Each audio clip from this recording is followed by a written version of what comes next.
Accroche-toi à ta prière, accroche-toi à ton jeûne, accroche-toi au bon comportement, à la bonne moralité. Éloigne-toi des grands péchés tels le mensonge, tel le délaissement de la prière, tel l'injustice, tel le vol, etc., etc., etc.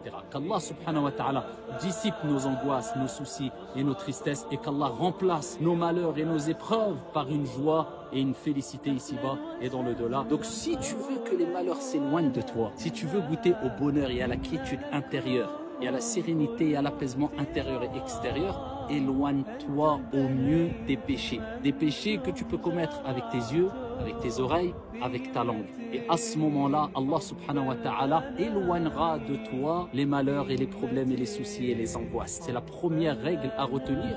Et avec cela, Allah nous dit, et il pardonne à beaucoup, car dans un autre verset coranique, Allah nous rappelle que s'il saisit tous les êtres humains, à chaque fois qu'ils commettaient un péché, il ne resterait plus un être humain sur terre. Mais il pardonne à beaucoup. Il te dit de faire le maximum d'efforts pour t'éloigner en premier lieu des grands péchés al-kaba'ir. Ça, il faut être intransigeant. Et dans un deuxième temps, des petits péchés au mieux. C'est la première des règles.